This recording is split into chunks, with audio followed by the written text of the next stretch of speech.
Is Ukraine slowly, gradually starting to return to offensive operations or at least counterattacks? And what does it mean about Russia's offensive?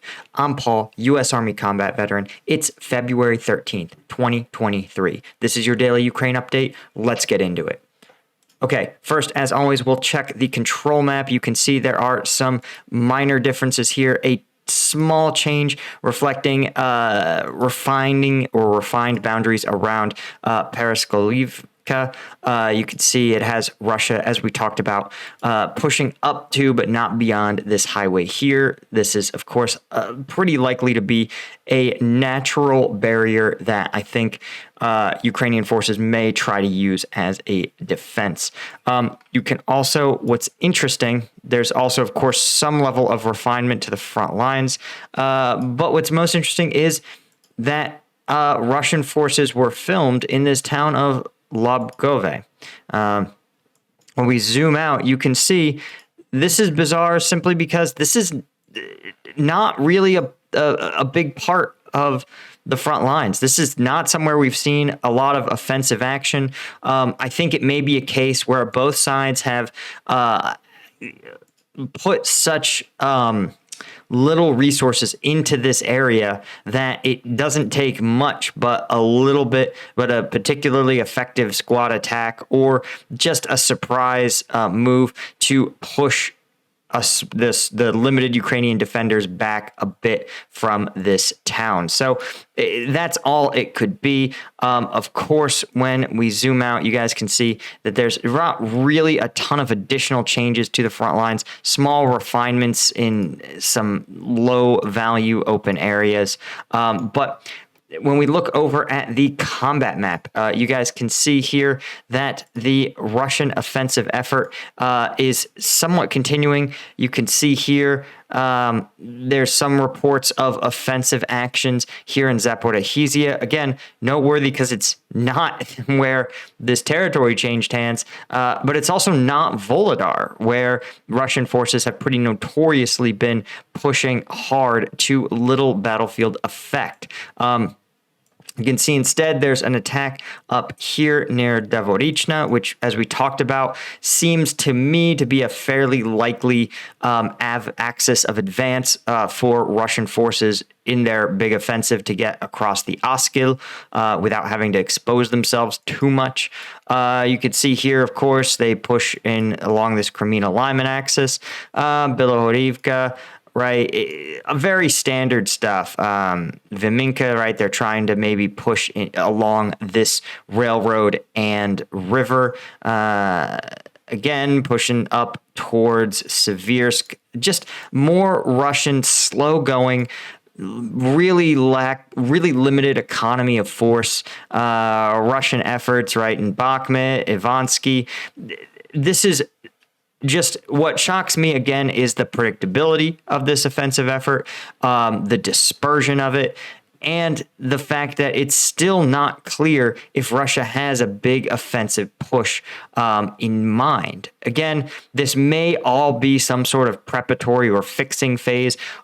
There may be some sort of plan to identify weaker parts in Ukrainian lines and then let their big offensive push into it. But I don't think that's the case. And here is why. When we go over to War Mapper, right, he reports, of course, the general situation in Ukraine, no notable changes since the last update. But in Bakhmut specifically, you can see for the first time in several weeks, Ukrainian forces have actually engaged in a counterattack, regaining parts of the residential northeast portion of Bakhmut. And this itself is not that significant. This is something that we've seen routinely during the Battle of Bakhmut, right? Russian forces advance, and then before they can establish secure defensive positions, Ukrainian forces counterattack and push them out. But what's notable is that in the probably 2 to 3 weeks leading up to this big Russian offensive, we've seen Ukraine stop almost all counterattacks. Instead, they've been trading space for time religiously. Almost nowhere in the front can I think of any instance in which Ukraine has actually counterattacked and reversed Russian gains before this. And I don't think that's an accident. I think Ukraine deliberately pulled many forces off of its front lines. It deliberately made choices, even if that meant giving up territory to Russian forces in exchange for reducing their casualty burn rate. I think by doing that, they wanted to make sure they had the maximum combat power ready to blunt Russian offensive efforts. And possibly, the fact that now Ukrainian forces are at least allowed to, on a limited basis, engage in counterattacks says that Ukraine is now confident that it has blunted, or that it can blunt, the big Russian offensive push, right? That it doesn't need, that it says, okay, the big bad Russian offensive is here. It's arrived. Ukrainian forces are holding. We do not need this, we do not need to conserve our combat power so very much.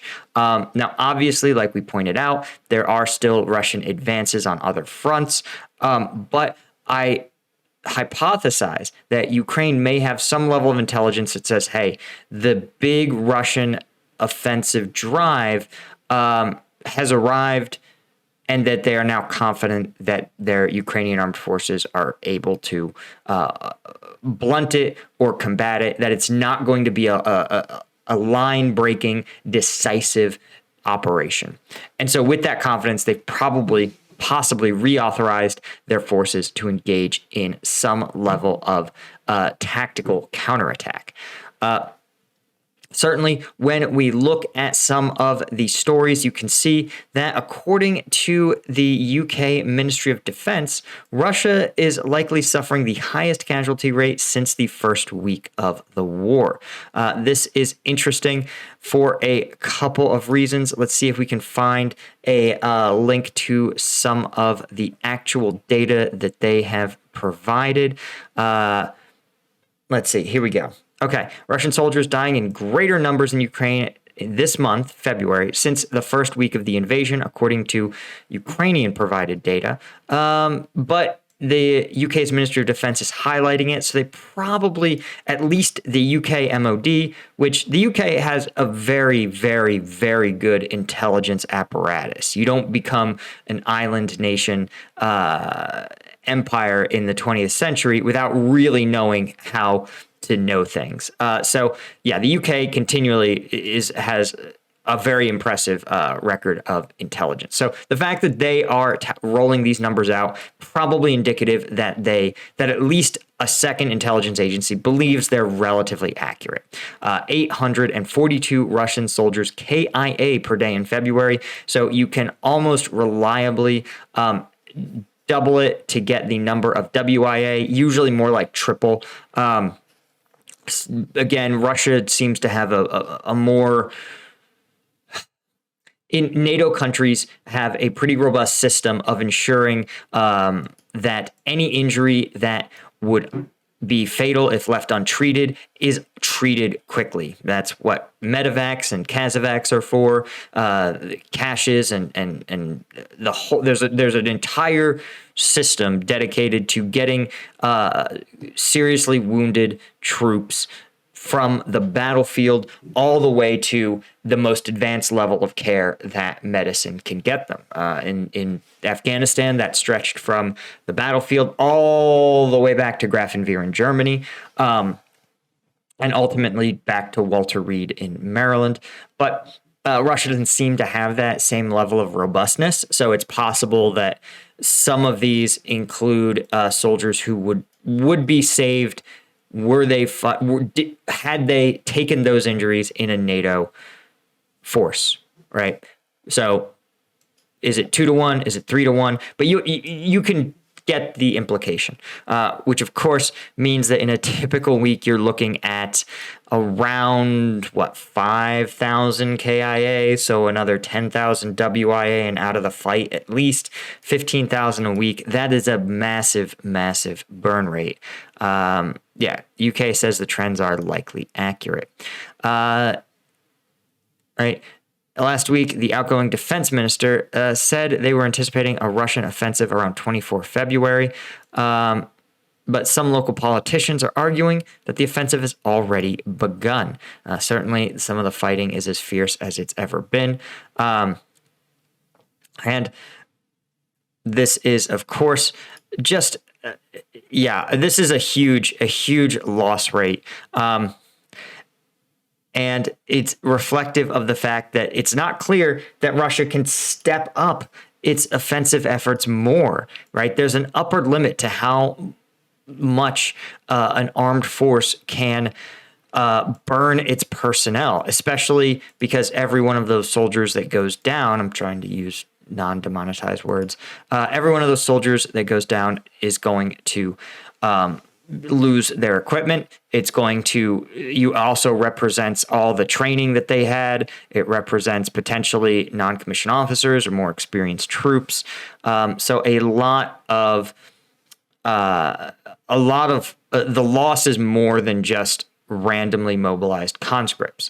Anyway, guys, that is all I had for you guys. Of course, if you want to help support the channel and get access to all of the viral combat videos, I break down, you know the ones I'm talking about. The viral, for example, one of the Russian tanks in Volodar. I did the iconic viral video of the Ukrainian forces getting caught in the bunker. All those breakdowns are on the Patreon. And the nice thing is it's a way to support the channel that doesn't involve YouTube as a middleman who is sometimes kind of arbitrary in whether they demonetize. So thanks so much to my lieutenant and colonel tier patrons, especially our lone colonel tier patron, Thomas McLeod. Thanks so much. And I will see you guys in the next one.